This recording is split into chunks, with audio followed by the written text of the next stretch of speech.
wouldn't be here today if it weren't for Buck. And he'll stick with them, no matter what the ratings.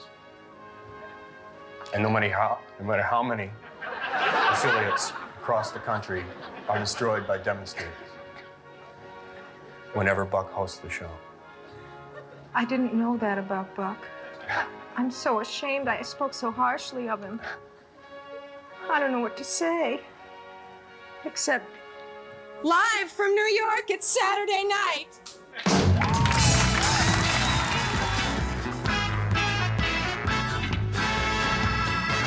Hello and welcome to the Not Ready for Primetime Project. We're Gary Seath and Brad Robinson.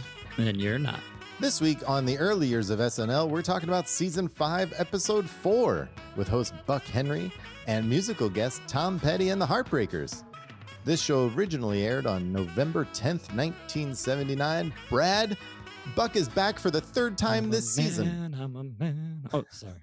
Yes, sorry. I still had Chicago in my brain. I apologize. Yeah, Buck again, Bearded Buck. Bearded Buck. Third time this season we've seen him already. It's true. 3 times in 4 episodes. Yeah, it's fun. And when Buck's on SNL, that means we have John Schneider with us. Hey, John. Welcome back, John. Thanks for having me, guys. So excited to be back with you for the 9th Buck episode. Now, the big question that all the listeners have been wondering, do we prefer Bearded Buck to Horny Buck? Oh, that's a great question. Oh, I think I do. I like Bearded Buck. And I will say, having Buck peppered into 2 previous episodes this season was a lot of fun, and it kind of raised my anticipation for this episode.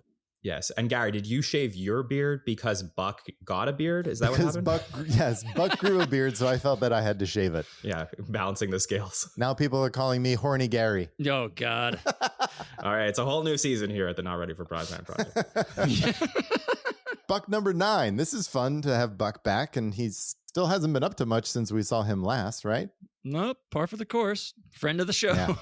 which they hit on often, or at least early on. He basically lives there. Yes, he does. This is a fun episode, though. We get Tom Petty and the Heartbreakers. I'm a huge Tom Petty and the Heartbreakers fan, so that was a lot of fun to see a very young Tom Petty and the Heartbreakers.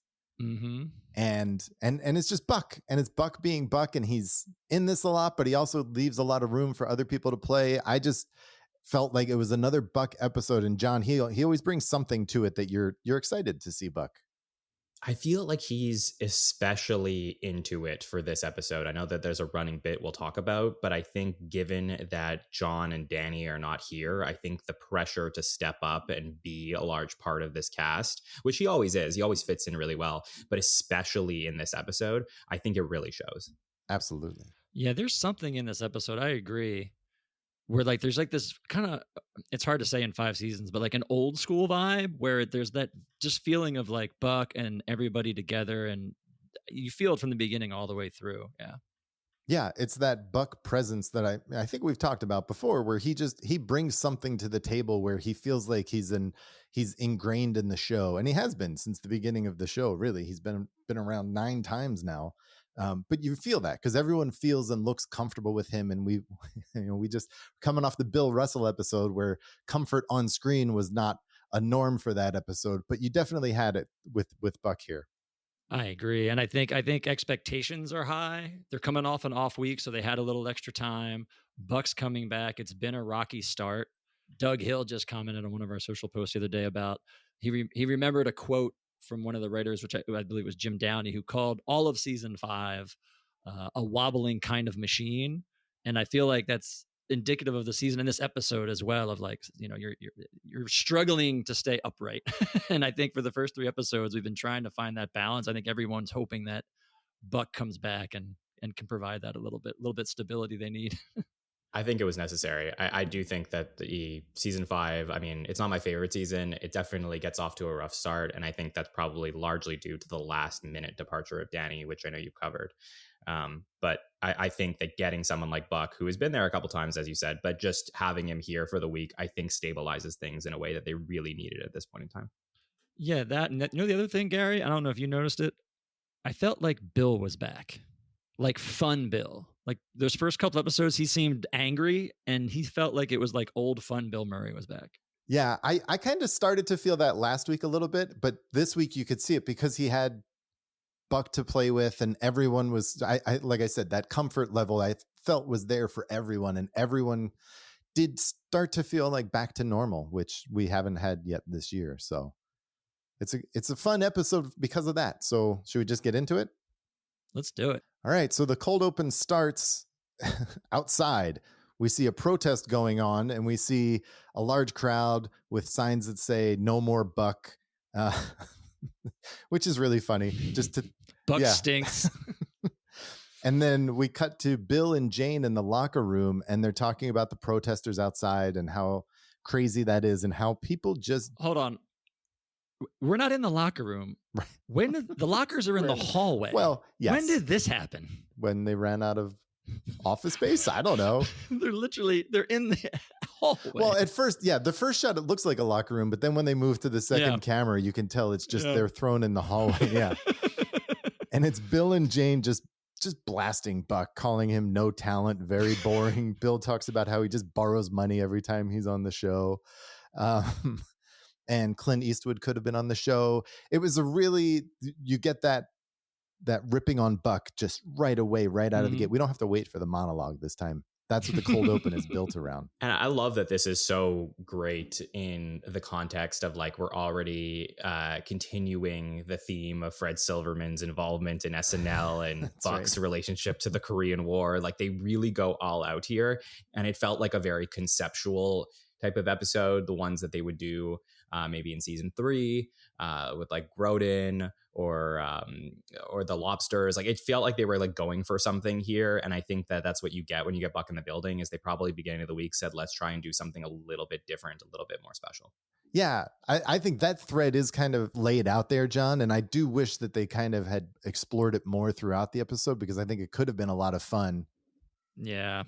But as John alluded to, they talk about the reason that he's on the show is because he saved a young private's life in the Korean War, and that young private was Fred Silverman. And this was Bill found this out during his time as a file clerk before he was transferred to the acting unit, which I found really funny at NBC. And then Jane actually gets the live from New York by herself. Yeah, the one and only that she gets solo. Yeah. That was great to see it, because I love Jane. Oh, yeah. Who doesn't? But I think there's a large misconception that she doesn't say live from New York at all prior to this, and she definitely does. Yeah, she's got it in the groups a couple of times. Yeah.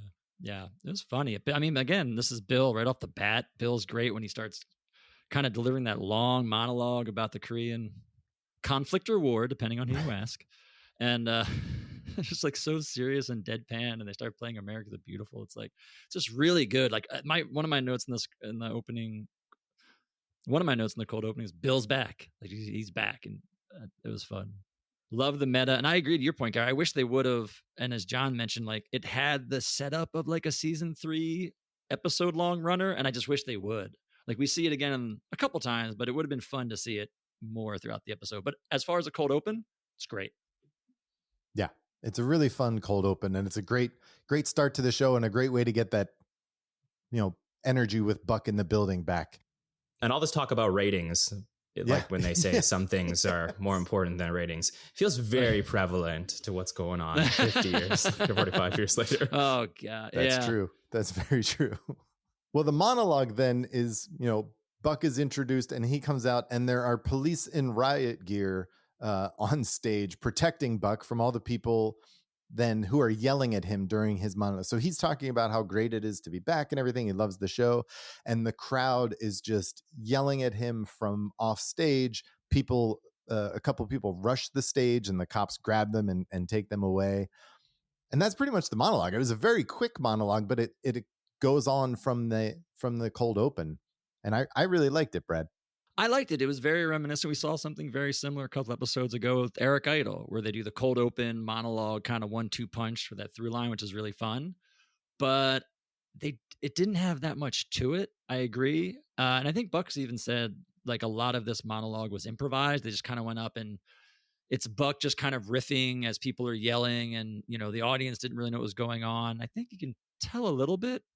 So again, there's not a lot to it, but it was Buck. So you can't hate it. Like, it's still fun. It's still a lot of fun. And it's a different way. We got to give them credit. What is it, 9 times now? They keep doing different things and showing different ways of making fun of Buck. And it's still fun to watch. I agree. I think that also there's something about the security guards and them flashing outside that, though it's a continuation of the story and what they're running through with this episode, it does make it feel slightly more epic. For a 4th episode of the season, typically you don't expect to get like this big thing that maybe you would get at the start of a season, at the start of the new year, at Christmas, maybe a finale. But like here, they're just trying to make a big deal of this episode, and I think that Lauren probably felt like the show really needed something to keep people engaged. Oh, yeah. So I think this was a great way to continue that thread. And I'm with you. I wish they did it more throughout the episode, but this was really strong for me. Yeah. Yeah, I thought it was a great start to the episode, and it's fun to see Buck. And to your point, John, it kind of felt like they needed that, especially after last week where the energy, and this, I can't blame this all on Bill Russell, but the energy of the show was just lacking last week. And to have Buck come in, and I think you get that sense from everyone that like, oh yeah, Buck's here. We're going to make fun of him and we're going to have fun. It's almost like a reset. Like you had, like Bill Russell was the end of 3 tough weeks, starting things off the season. So you had a reset, you bring Buck back, and it's like, let's try again. And then you just kind of, you do. It's almost like a reset. This whole episode feels like a start over. Totally. And the start over starts with our first live commercial of the night. It's Gilda on the couch. She's calling men that she knows and inviting them over because she's alone in her apartment with a bottle of, what is it, Haley's Bristol cream? Harley's. Sorry, Harley's Bristol cream.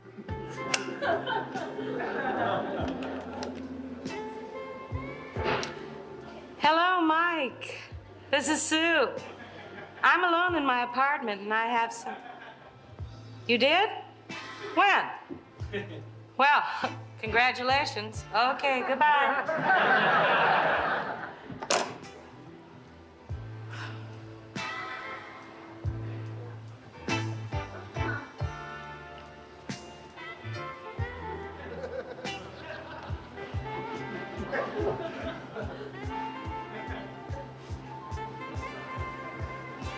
Hey!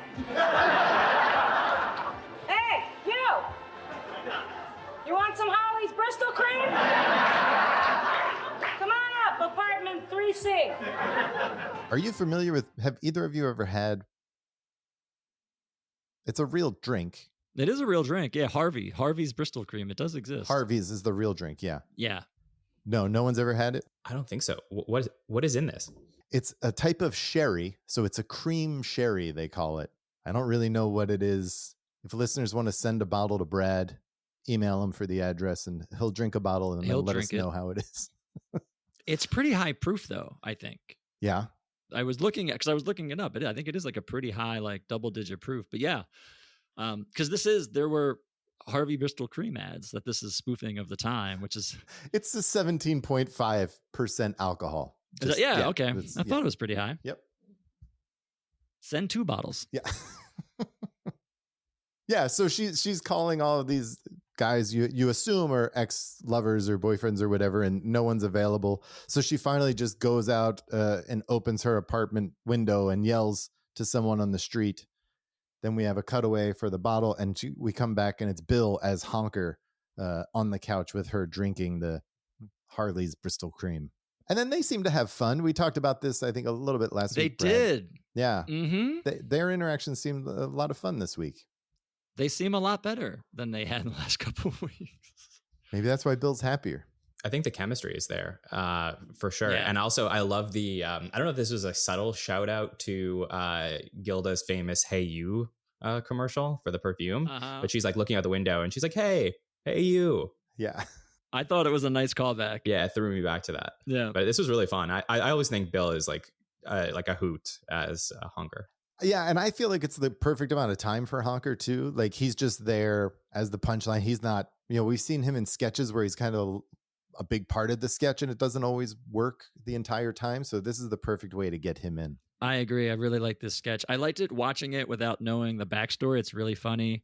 Gilda calls like the 3 or 4 guys and she's kind of being seductive. And then I laughed out loud when she goes and throws the window open. She's like, hey, you. You want any Bristol cream? Like it was really funny, like watching her make that change.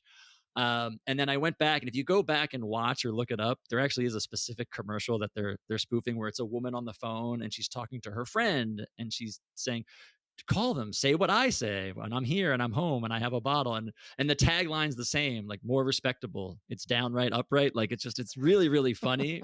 Even more funny if you go back and watch the actual commercial. Nice. Well, after this, we get Buck on a boat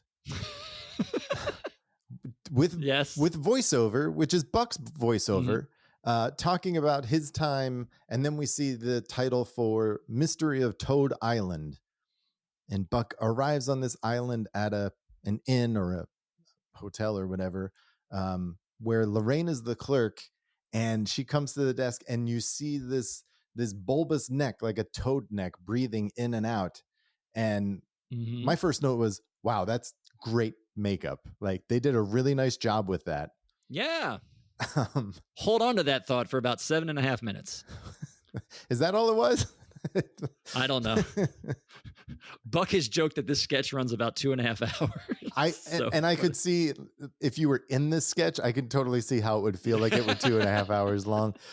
But then he goes on, and he goes on to talk to, she calls the bellboy to take his bags up, and it's Tom Davis who comes over, and he's hopping a lot. And what it turns out is he also has this bulbous neck for breathing like a toad.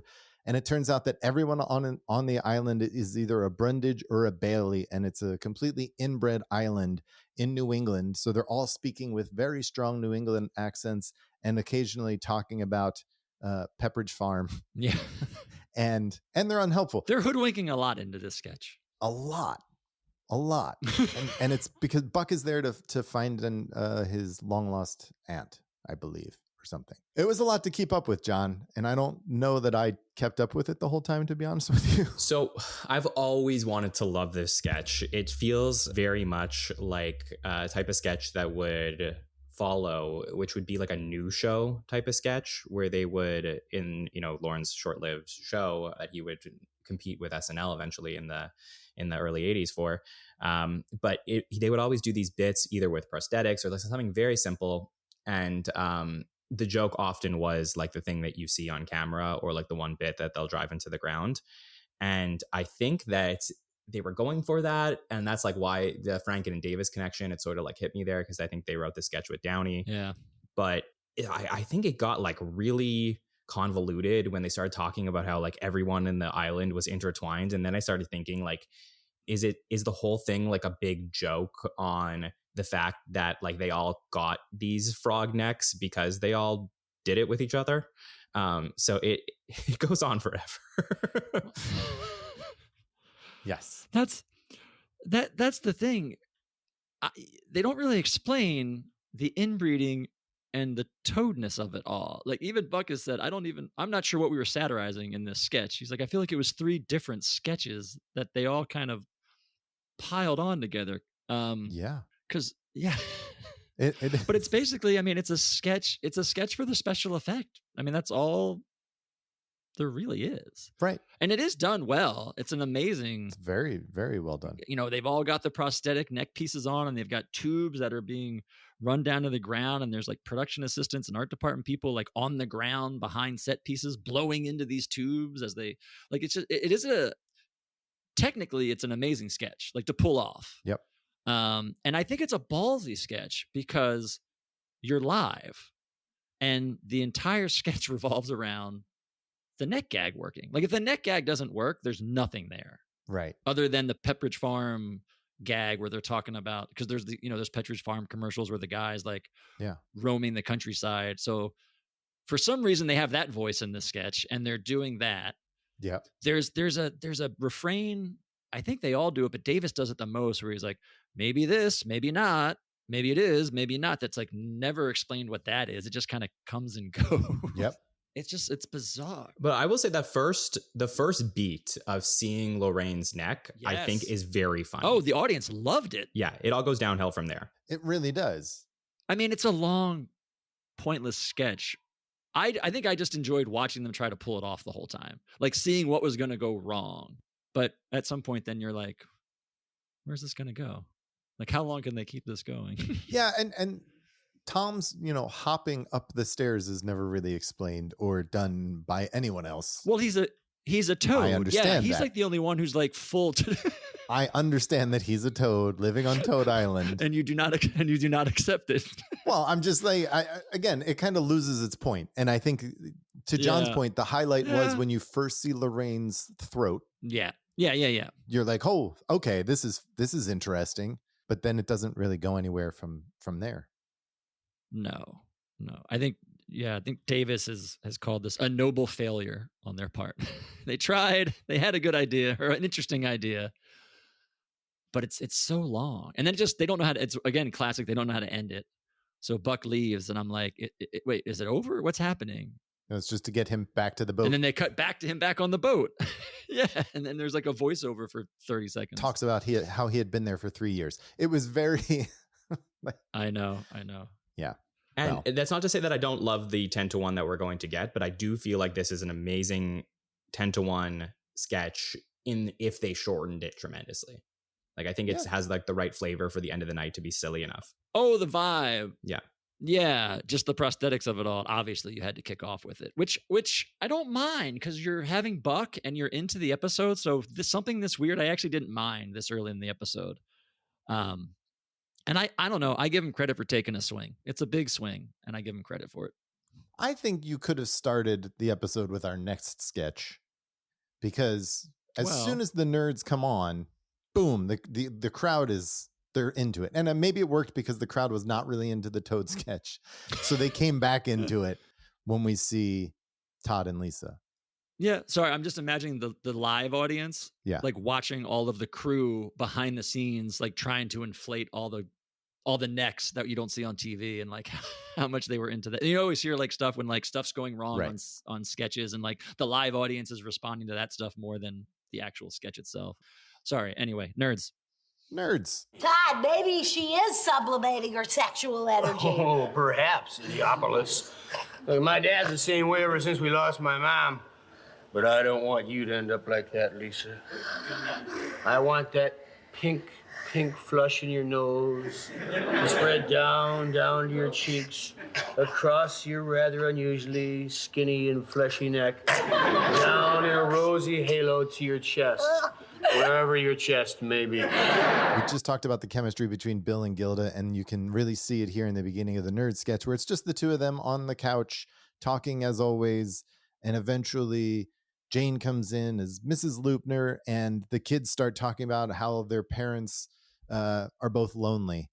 And lo and behold, here comes Todd's dad, Buck, who has 2 tickets to the chess championship. And Bill tries to convince him to take Mrs. Loopner. And then he ends up talking Gilda into going with her mom. And then the Loopners leave and the De La Mucas are just left on the couch. It's a lot of fun to see the nerds. It is. And I really enjoy when Buck comes in as Todd's dad. Yeah. He fits perfectly in these sketches.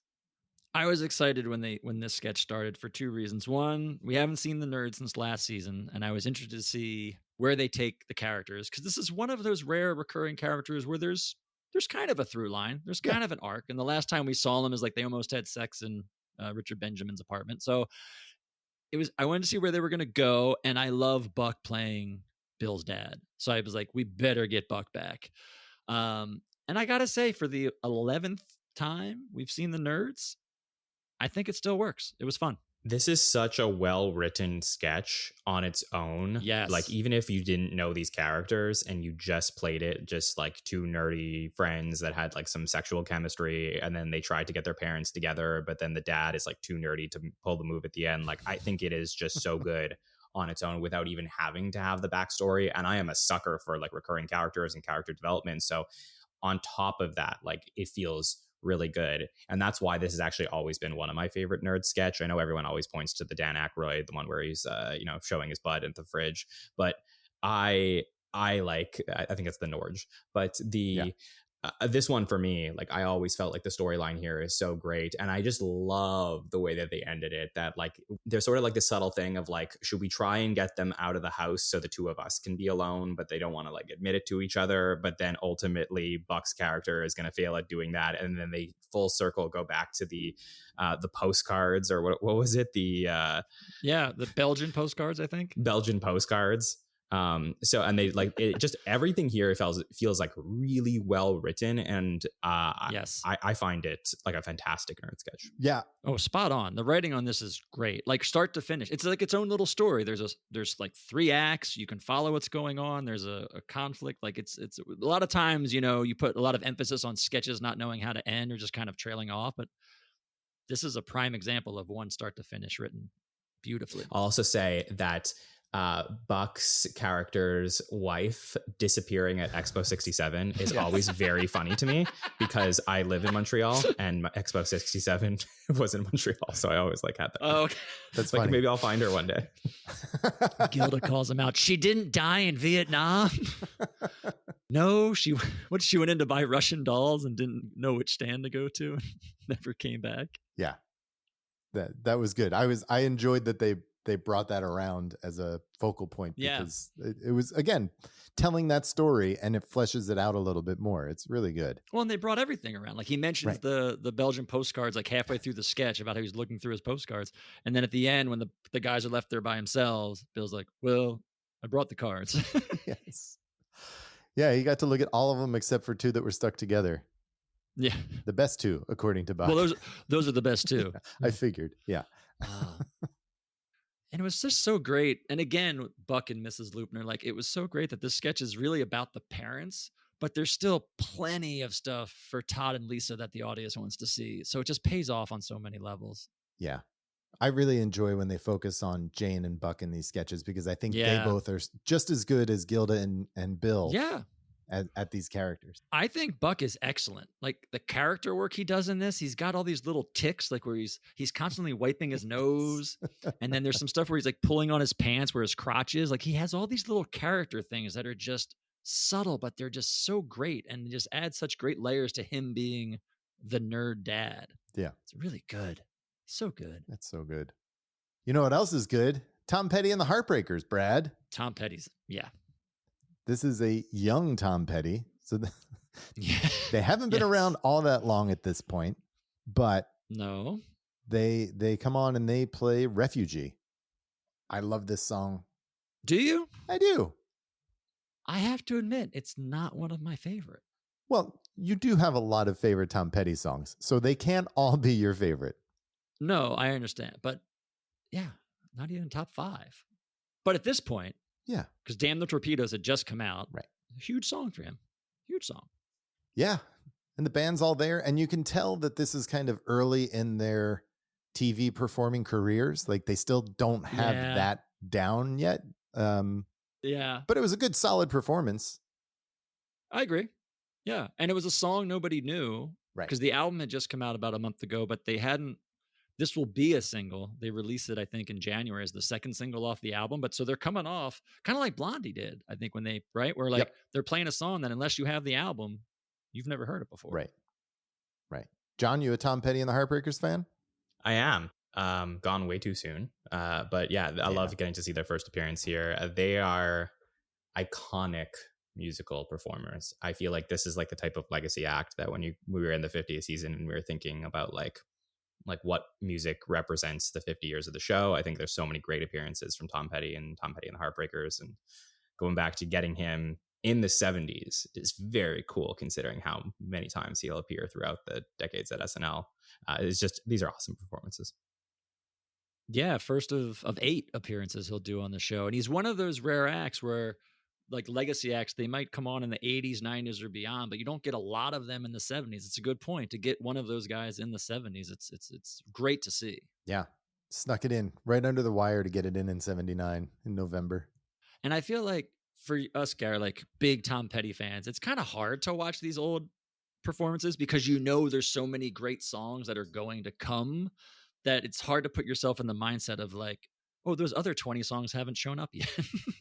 Right. Like you can't compare it to those songs because they don't exist yet. I totally was focused on they felt stiff on TV and they didn't know how to move around necessarily. There was one point where one of the guys bumps into the other and then you see them like step apart and then they come back together. Like it was just the newness for them is what I really latched onto. And I think they learned quick because I'll be honest, I actually prefer their Fridays performance better than this because they go on Fridays, I think in early 1980 and they do American Girl, which it isn't what it is now, but they do Shadow of a Doubt, which is an awesome version. I think to your point, Gary, they understood how to play to the camera and play to a TV audience a little bit better by then.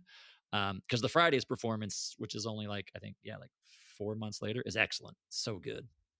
Also, I think that this may apply to some of your listeners as well, but it does really help to go back and watch episodes from the 70s when you have major acts like this playing the show. I know obviously in 79, like nobody knows that the show is going to be around for this many years. So it doesn't apply then, but just looking at the show in retrospect, like I remember watching it for the first time and going through and being like, oh damn, like Tom Petty was on the show then, like that's really cool. And it just like adds this extra like incentive to want to keep going and like discover when these people got famous and just because the legacy lasted so long. Yeah, that's very true. I will say most of our listeners still think it is 1979, John. So don't break that illusion for them. They're trapped. My bad. That's okay. It's okay. We love them anyway. Before we move on, let me stop it. Let's ask. How do we feel this show is going at this point? We're almost up to Weekend Update. I feel this show is, which we haven't said in a while, Gary, is firing on all cylinders. This is a great show so far, no? Yeah, well, I mean, I don't know if I can say great because the mystery on Toad Island thing was really long and felt really long. You hate Toad Island. But I mean, other than that, yeah, it's going well. I wouldn't take it up to great at this point. I've always felt that this show is a fantastic episode of Saturday Night Live, especially for season 5. Yeah. The Toad Island thing has always been like that, like sort of nail in the coffin as to why it doesn't end up being like one of the greats of the eras. It's just like it's poor placement and it goes on way too long. If that was later in the show, I feel like we're talking about like an amazing run. But it just like it sticks out, especially where it airs in the show. Yeah, I agree. All right.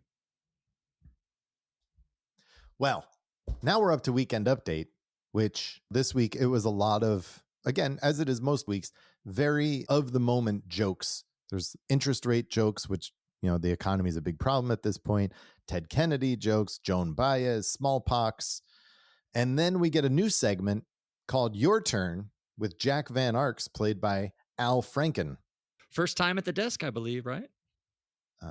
Maybe. For some reason, I don't think it is his first time. Not including season 2 when he walks on the set eating a donut, disrupting Chevy. Right. Which is still one of my favorites. Yeah. So he is from the Chemical Industrial Forum, but we find out that he knows nothing about chemicals. He was a PR major, I think he said, in school. And he just, I don't know. This kind of landed flat. He talks about sodium chloride. And then he's like, did you know that was table salt and dihydrogen oxide, which is water? And then Jane gives him, I don't remember what the chemical was that she said. I didn't write that down. Oh, well. But it ends up being sulfuric acid. Yes. This was a long trek to get to really what was a one-note joke, I feel like. Oh, you mean just him not knowing about chemicals? To me, it felt like it was just the joke to get him to drink the sulfuric acid. Yeah. The not getting chemicals was not correct at all. John, how'd you feel about Jack Van Ark? I definitely prefer to have Al Franken at the update desk in this era than I do in sketches. I think he brings something that I enjoy. And I think obviously we're going to see a lot more of it as you head towards the end of the season. But this is actually not that bad. Like it's a very simple and stupid joke, but it plays better because I think it's just such a brief bit. Whereas the Toad Island thing, which has like Franken's writing in it, I think is just long and extended. Yeah. And we do get more of Franken in this episode. This is just the first glimpse, I think. From there, we hear a joke about Paul Volcker. I enjoyed this joke where he talks about balancing the budget is as easy as smoking a cigar through your forehead, because there was a picture of him just leaning his head with a cigar. I found that funny by Bill's delivery. And then we get Father Guido Sarducci back to talk about who won the Find the Pope in the Pizza contest. Turns out there were 50 million entries and 2,000 people got it right. But they don't have the budget to give 2,000 people buttons. It led off with a Bill joke about the Vatican or whatever, like their budget issues they have, right? And so Father Guido Sarducci was going to talk about that, went to Pope. He's like, well, since our budget, we can't give you 2,000 buttons, so we'll pick one. So they're going to raffle it off. And then they show footage of all the mail came in. It's like stock footage of mail sorting. They make reference to one that came addressed to Belushi. So they're hitting return to sender back on it. I did laugh at that joke. I knew you would. That's why I mentioned it. This guy, he finds one here. He doesn't know what to do with it. It's for Belushi. Return to sender. This was a fun callback. This is the second time we've even seen or heard the callback from the Find the Pope in the Pizza contest, but it's fun. It's for me, it was fun to see this, but at the same time, I wanted to see more of Father Guido doing his thing at the desk than we really got. Yeah, it was more like the raffle and the cutaway, and there wasn't a lot of the typical Father Sarducci monologue. Yeah.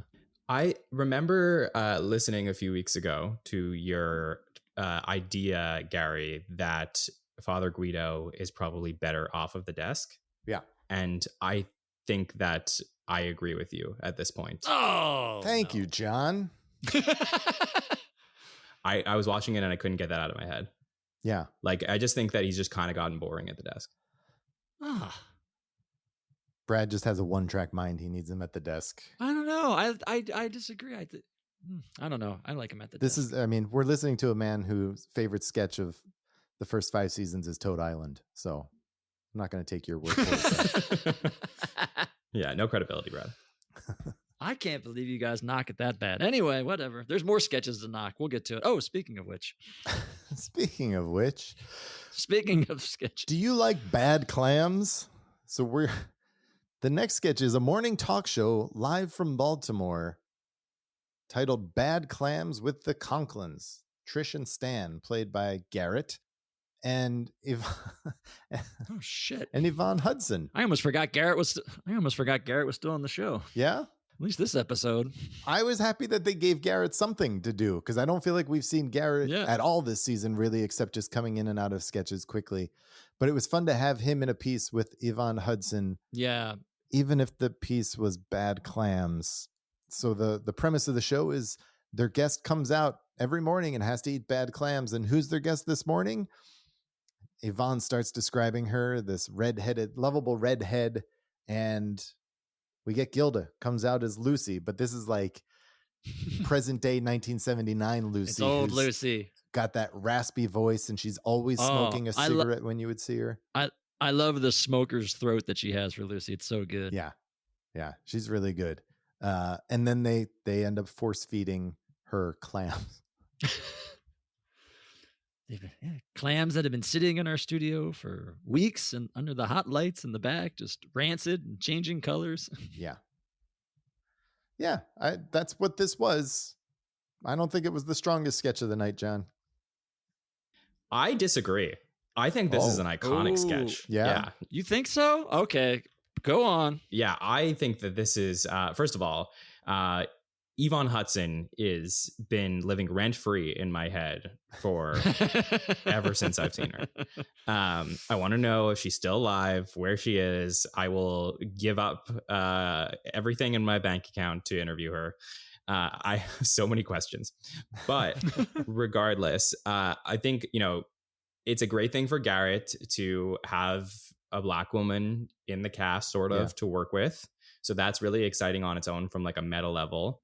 In the sketch itself, I think it is so stupid and works for me like on a level that's not really seen from at this point in the era.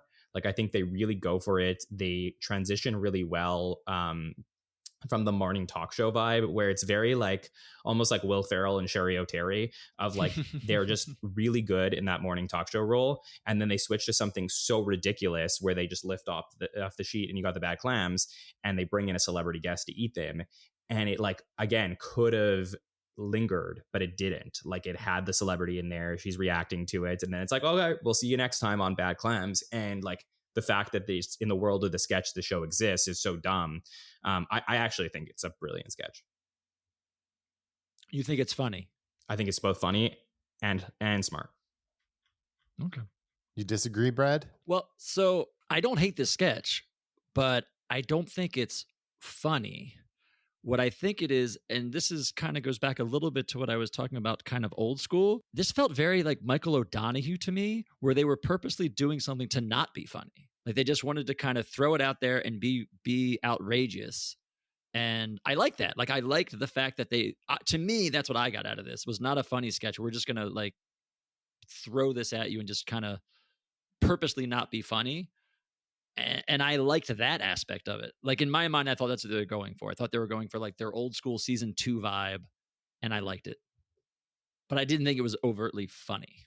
Got it. I'm not one that's usually grossed out by anything, but the idea, like they put it in my head that these were bad clams from the beginning. So when I see the clams and then they're force feeding Gilda these clams, I got a second where I was just like, oh, I felt nauseous for a moment because it was just so it was just so there, and it felt real for what, even though I know it's not real, I could not separate that for myself for whatever reason.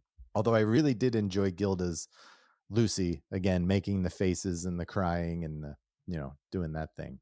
But also they're doing it live, right? Like it's the value of live TV that they're going for here. And yeah, it's also like sort of fascinating. They do this in the Buck episode because he's not in it. So you don't it sort of gives that break here. And in an already really strong episode, I sort of wish that they had this in like one of the lesser episodes of the season, because I think it would have stood out more. But it is, to me, I really feel like it's one of the most memorable sketches of the season. Interesting. Yeah. I like that point, John, that if it were in a weaker episode, it might have been funnier, but it didn't necessarily stand out. What did stand out to me was Gilda's costume change before our next sketch. We have basically it's another commercial for how to talk to your grandparents. So we see Al Franken comes back and he is painfully talking to 2 elderly senior citizens sitting on the couch, and they are Gilda and Buck. And he's just like a teenage kid trying to talk to them. And Lorraine comes in and has no problem talking to them, and Buck gives her $1. Then Lorraine and Al go to a different room, and she tells him that she figured out how to talk to their grandparents by listening to the album How to Talk to Your Grandparents. And then it's just a silly record commercial we get where Harry Shearer is doing the voiceover about the record and different things you can talk to your grandparents about, such as vegetable garden, flower garden, and other things.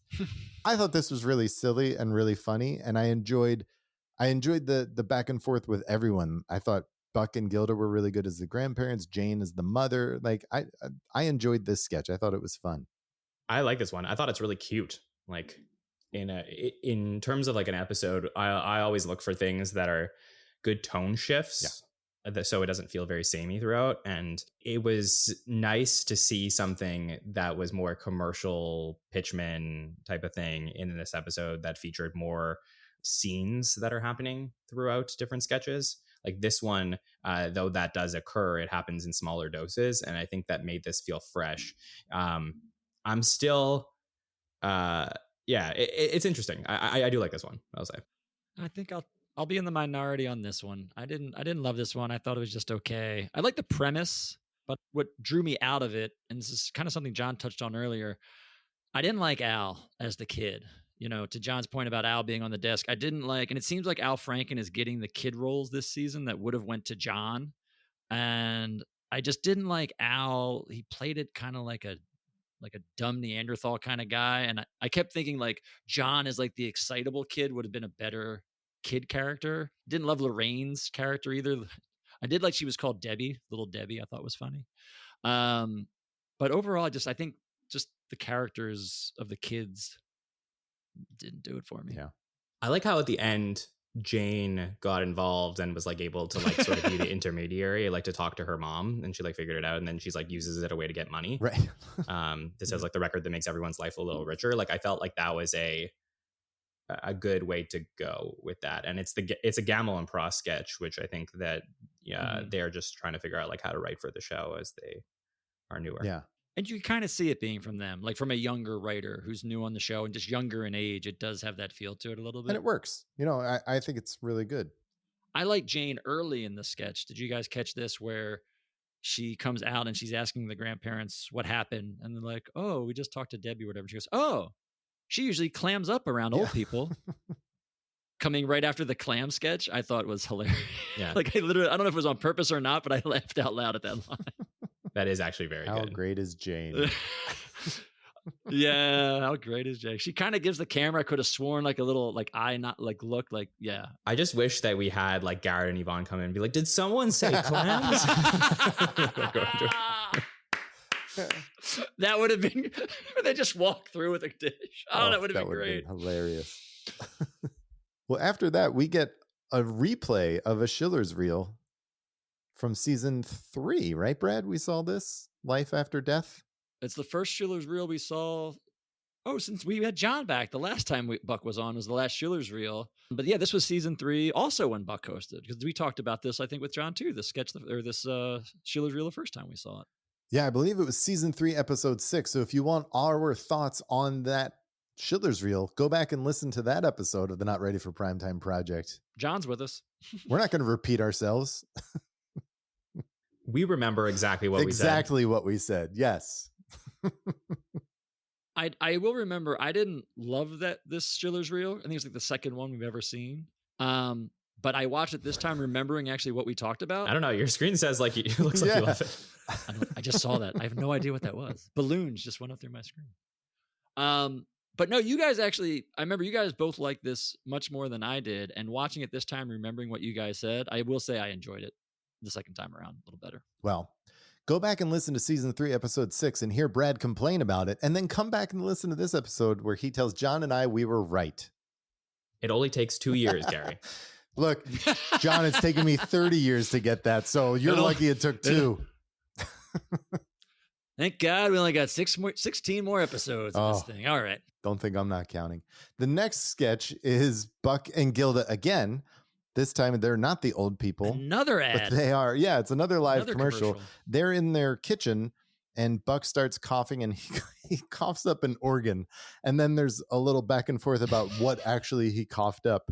And this is all a live commercial for Speci Packs. So Bill comes on as the spokesman in the foreground and he talks about how easy and convenient it is to, or I guess not, how inconvenient it is when you cut off your finger, which Gilda does, or you cough up an organ like Buck did, and you have to take it to the hospital where they might be able to reuse it. So you wrap it up in a cloth, but then it goes. But by the time you arrive at the hospital, the specimen is all dried up, fuzzy with fibers, and usually no good to anyone.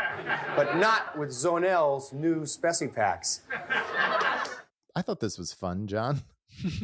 I do think this is fun. I was going to make a commentary before, and then I was trying to think which commercial it was that Bill was the spokesman for, which I think we talked about a little bit in the season 4 finale with Buck. Oh, it was the disco fishing. Yeah.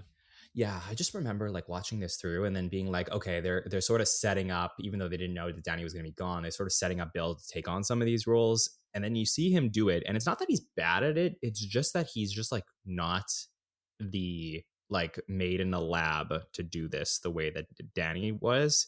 So like it does hurt him to watch these things in the context of not having Aykroyd play these parts. And I think this is actually a Peter Aykroyd written sketch. So I feel like this is the type of thing that he like maybe wrote with Danny in mind. Yeah, you can definitely see this being a Dan Aykroyd piece. That being said, Bill's delivery is pretty good. Yeah. And the opening bit when John's coughing up his lung and then they pull back and it's Bill and he looks, he goes, how many times that happened to you? Like, it's really good. Yeah. And he fumbles with the prop a little bit, which kind of takes him out of it. You can tell he's getting a little flustered because he doesn't know how to like move everything and give all the lines while he's operating the case. But I thought he was pretty good in it. You know, he's not Dan, but he's got that kind of swarmy salesmanship to it that I think, to your point, John, if it, like, I agree. I think Peter Ackroyd probably wrote it with Dan in mind or had those same sensibilities. And if it was not those sensibilities and something different, I think Bill works as a pitch. I really liked Bill in this because this was more like a casual everyday type of item for people to use, even though it was like clinical, quote unquote. I felt like if Dan had done it, it would have been far more clinical and kind of, in the weeds of the thing. Mm-hmm. I liked Bill's like offhanded salesman pitch, like you said, Brad, like, does this ever happen to you? I thought that was really well done. It's really good. It does feel that if Dan was the pitch man, he would have gotten into like the specific names of all of the organs and stuff like that. Like it would have been written slightly different so that he could do it in like more of a manic, like very detailed long words, like that type of thing that maybe he's better suited for versus Bill. So I would agree in that sense that this felt like it was more tailored to Bill. I'm just such a Dan Aykroyd fan and I just miss him. Yeah, no, I get it. Because you could see Dan with like when Bill's going through the case and talking about the case and the dry ice and like that's perfect Dan Aykroyd just like rattling off facts, and it would have been exactly. I think that's what's so much fun about being able to directly compare and contrast the two, because they're such different performers and you can understand how they would do something like this very different from one another, and I think they both work in their own way. And Gilda and Buck are great. They're fun. Oh, here's a quick question. Why is Gilda chopping carrots with a machete? That's what makes the joke. Did you notice the knife she has? That's what makes the joke. It's a fucking machete. Yeah, it's huge. How else is she going to cut off her finger? Yeah. And then her reaction is like, uh-oh, I've done it. I've severed. Like she's like so flatline. Like I've severed my finger straight off. It's not a deep cut. This time it's severed. Yeah. The two of them are really I agree. good in this. And they had a fun tag at the end where they mentioned the case and available in digit or limb size. Yeah, that was horrible to think about, but it was fun. It was fun. Is that so that's our third live commercial of the day? Yeah. Right? It is. Wow. Yeah. But I don't feel like they overstay their welcome. They're not like, no. It's not like that you feel like this, it's all commercials. Like that's what I do like about this episode is like the commercials are, maybe this one is a little bit closer to the last one, but like it still feels, like I said, like tone shifts. Yeah, totally. Yeah, I think they're different enough from one another that it kind of works. Having Bill live instead of just a voiceover makes it different enough from the grandparent one, I think, and they're all different in their own way. And I like that they're all live too. Mm-hmm. You have a taped commercial and then live one. Being live is fun, yeah. Well, Bill and Lorraine are back in our next sketch and they're live, and he's going to ask her a very important question. But before he asks that question, he did invite his lawyer, and there's a doorbell rings, and Buck comes in, but he's actually Lorraine's lawyer. And then Harry comes in as Bill's lawyer. And this just turns in Harry Shearer. Yeah, it turns into a negotiation for their prenuptial agreement. John, as the most recently wed among the three of us, is this how you did it? Because I don't Brad and I were both poor and broke when we got married. So there's nothing you better believe it, yeah, Gary. Good for you. Yeah. Good for you. Yeah. I showed my future wife this sketch and I let her know that this is the way we have to go about things. Honey, I don't want money to ever come in between us, ever. You know who needed a good contract negotiation? Harry Shearer. Yeah. Because why is he in all these episodes? But he's not really a cast member yet. That's always very bizarre to me. But he fits in like a glove with the rest of the cast in this one. It's very good. I do think that there's something to this. I always feel like this is a good predecessor to, there's like a very funny Paul Rudd and Vanessa Bayer sketch of them sitting at a restaurant and they're talking to their lawyers about like getting divorced, and one of the lawyers' cell phone keeps ringing and it's like their favorite song, but they don't know where it's coming from, and they both like keep dancing to it, and they finally like fall in love with each other through the song. But I love that one, and I also like this one because I love how we just switch over to the fact that because they can't properly create their love contract, we have to bring Jane and Garrett, who are willing to sign at the end. It is great stuff. Yeah. I enjoyed it. Brad, how'd you feel? I didn't love this one. I don't know. There wasn't a lot to it. I feel like Harry Shearer might have written this one, only because he's in it. And it definitely has a different, to your point, John, of like different tones. It definitely has a different tone than a lot of things. It feels like it's like written from, somebody who's been older, who's been around. And then Harry has such a big role in it. So I could see maybe Harry wrote part of this. I liked Buck. I thought Buck was really good as the other lawyer. But overall, I didn't love this one. I thought everyone was really good in this. I think I enjoyed the back and forth between Harry and Buck at the very beginning. And then when he hands him the prenup, he's like, your lawyer's the one who wrote this. And he's like, I would never have my client sign it. Like, I just really enjoyed the whole back and forth among the whole group, really. And the whispering that they did. And I think it worked. And then when Jane comes with Garrett as her lawyer and she's like, I've had a change of heart. I thought that was a really great way, as you referenced earlier too, Brad. Like, that was a great way, in my opinion, to wrap up this sketch and just bring closure to it. So I liked it. He's got how many women out there waiting for one of them to sign the papers? I really enjoyed this one. What I really enjoyed was Garrett at the end when he introduces himself to Buck. Algonquin J. Calhoun shakes his hand and they sit down. Just, I don't know why. I love that little Buck moment, or excuse me, little Garrett moment. Well, that was a good end to the sketch that took us right into Tom Petty and the Heartbreakers singing Don't Do Me Like That. Which album was this off of, Brad? I don't remember. Same one, Damn the Torpedoes. This was the single. Yeah, this was the single, their first single. It had just come out that week. So this is them playing the single in the number 2 slot, which I like this a lot more than Refugee. And I thought this, great song, great performance. Like, they had a little bit more fun with it. Really fun. I like this. Yeah, I'm pretty sure Don't Do Me Like That was one of the sections in the love contract. But yeah, great performance here from Petty. Yeah, it was great. It was great. I mean, two quality performances from like an up and coming artist who like we now know will become huge. It's just, fun to watch. It was a lot of fun. I think you're right, Brad. They did seem a little looser at this point. Maybe they had a couple beers or smoked a joint. Who knows what made them looser, but it worked. It was fun. After that, there's what really felt to me like one of the loudest sketches we've ever had. Yes. Buck driving a car with Jane as his wife, the passenger, and Gilda as their child in the back seat. And he's driving erratically all over the place, and they're shouting about stopped cars and pedestrians and this and that. And you hear at the same time like the screeching of the tires sound effect. And there was a lot going on here, all because Buck had to go to the bathroom and couldn't pull over. He only will go to the bathroom at home. Which I kind of missed because there's so much yelling. I almost like kind of missed the point of the sketch of like why they were driving so fast, because all it was like 3 people screaming at each other. With screeching sound effects underneath of it. Then they hit a bunny and you see a stuffed bunny like roll over the thing and look out for 2 pedestrians. And I don't even know who it was. Franken and Davis jump on the hood of the car and they roll I think it was off. Franken and Davis. Yeah. There was a lot going on here. It was very quick. It was a very short sketch. Yeah, I love this sketch. It is so well done, so relatable. I'm a big germaphobe, so for me, I'll hit whatever I need to get home. Yeah, I once went to Burlington. I'm in Montreal, so I drove down to Burlington. Went with some friends to the Olive Garden.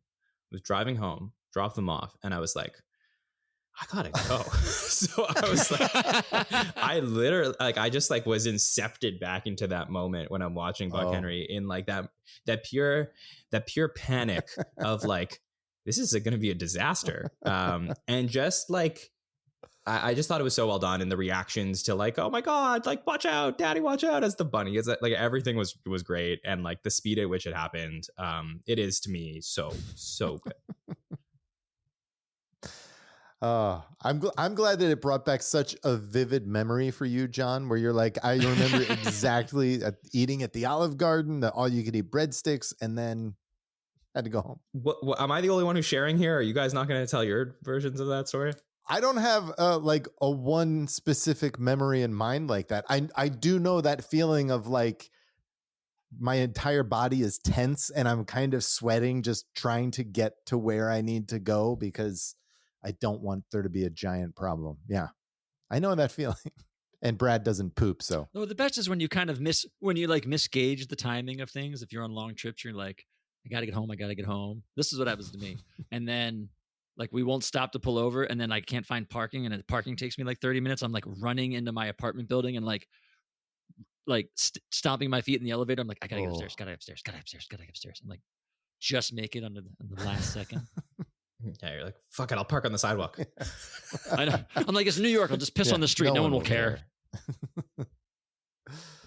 And that's it. That's our show. We get good nights where Buck starts talking, and everyone in the cast and crew are just pissed at him, and they start yelling at him, and eventually Jane's look is Jane's great. just giving him a death stare the entire time.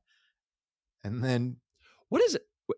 Before we go into it too far, what is Garrett doing up there?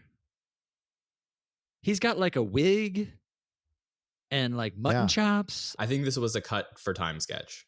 A sketch was cut because the timing does feel off in the second half of this episode, right? It feels like Buck's kind of vamping here at the end, and that driving sketch almost felt like a filler. Like I know, like it had to be orchestrated, but it was almost like from throwing that Schiller's reel on, the timing was just kind of off. And Johnny, must have been like some type of a sketch that never Someone needed to go to the bathroom and was like, end the episode. Well, I thought it was interesting that you replayed a Schiller's reel, and then because that was my thought too, is it a cut sketch? But you used up that time to replay a Schiller's reel from 2 years ago. It's one of those things where something happens at the live show, and for whatever reason, a sketch can't come on or something maybe, and then. Yeah, because even it's not like Petty went long on his song. That was a tight, quick song. So yeah, I don't know, but it does feel kind of at the end like Buck's just kind of rambling for like literally stalling for time until Bill comes up and drags him off the stage, and then they all chase him backstage and down the hallway. And then you see them catch him, and then you just see how much they like Buck because they're carrying him back. And it was fun. It was a fun way to end the show, I thought. And like we said at the beginning, John, there's that, we get the end of the thread that they laid down in the beginning. And unfortunately, there was nothing in the middle to tie it all together. Yeah, I would think so. And again, like you probably put this episode as an all-timer if you have some of those things in it. But I just forgot how much I love this episode. It really is one of the ones that we don't talk about enough. It's fun. And I think my reason for that, John, is it feels like an older season episode. It feels like something from season 2 where they're doing a bunch of weird shit. Toad Island, bad clams, the driving sketch at the end. You have a really good musical act. Obviously it's Buck. There's a lot of things working for it that I agree with you. I think it's a really fun episode. And also, I mean, I love Garrett and Lorraine, but they really lean heavily in this episode on Bill and Jane and Gilda, who are all in 7 sketches. And like, you're probably, as the producer of the show, like pushing the right buttons here that you needed to make this episode as good as it was. So I think this is, thus far through 4 episodes of the season, by far my favorite. Yeah, hands down, it's by far easily. My favorite of the season. Easily. I think it's interesting just how it felt like a very strong show without that. Usually when you get a show that's this strong, you get 1 or 2 sketches that are like standouts, all timers that kind of lift the rest of the episode. And I didn't feel like this episode needed it necessarily because the episodes were so strong, and they didn't rely on, other than the nerds, it didn't rely on recurring characters. It was all like standalone. Yeah, they're like standalone sketches, each of them, but they're strong. They're really well done. They're really well acted and written, and I think for the most part, it's just a really solid, like you said, Brad, really fun show. I do think there was a lot of it, of those first 3 episodes being so uneven, and everybody kind of knew things weren't going well, and you had Buck coming back, and it was like, we have to pull something out here, and they did. Yeah, they did. You needed this episode to be strong in this season. And I think it definitely delivered. And also, the whole craziness of the summer that we've talked about, like you mentioned earlier, Danny leaving late, John, the Gilda live thing that, consumed a lot of time for a lot of people. That's all dying down or has died down by now. And everyone seems to be getting their footing and getting back into it. So it really comes through in this episode, I think. Look, it's not going to be the first time in SNL history that someone's going to leave unexpectedly and then the show isn't prepared to handle it. So I think that has an effect here. Between that and all of the other projects that are happening outside for all of the cast members. Lorne, not sure if he, is going to continue on with the show. Like, there's a lot of questions. The writers wanting more play at the show, wanting to be on screen. Like, there's a lot of things that are happening here. And I think they just needed a week to let everything settle and go back to what they do best. And they got that here. Yeah. Well, John, What are your best bits? So many bits. Well, first of all, I have to defend Bad Clams because I know none of you are going to do this. So I will say that I'm all up for the clams. I think that's a great one. One of my favorite nerd sketches as well. Yeah, and I'll take the driving. I think the driving home and having to go. I think those are three really, really strong segments. Brad, what are your best bits? I had Matchmaker Nerds, and kind of the out of left field was the return of Fun Bill Murray back. Yeah. Those two. I think my favorites were, I really liked the nerd sketch, but I put Speci Pack because I liked the absurdity of it. And I really liked Love Contract. I thought Love Contract was really well done by everyone. So, wow. Yeah, right. I went with that. It was a fun, really strong episode. Fun episode. It's a fun surprise. John, thank you for joining us again. Thank you for having me. I'm always honored when you ask me, and I'm always happy to come back. And so sad that we're nearing the end of Buck Henry's tenure at Saturday Night Live, but still one more big one to go. And yeah, thank you guys for having me. Thank you, John. John's been with us in season 1, so thank you for supporting and being with us since the very beginning. Yeah, of course. Happy to be here. John, why don't you tell our listeners what's going on the Saturday Night Network coming up? Yeah, so I believe that we will be past the season premiere of season 51 when this episode does come out. So I am very excited to be covering everything from season 51, including what I'm sure was the most incredible, amazing Bad Bunny and Doja Cat premiere. Yeah. There that we just watched. So of course, if you do like talking about modern day SNL, you can find us live on YouTube after the shows air. We're there at 1 a.m. every single Saturday night that we have a new episode. We also do roundtables on Monday nights to talk about the macro of the episode and how we're going to remember it in the long run. And we have our statistics long running show, the By the Number show, on Wednesdays, amidst a ton of other content that we have, including our Everything You Need to Know About SNL series, where it's a short documentary about every season of the show and interviews and all of that. So check us out, Saturday Night Network, YouTube, Apple Podcasts, Spotify, wherever you listen to podcasts. Awesome.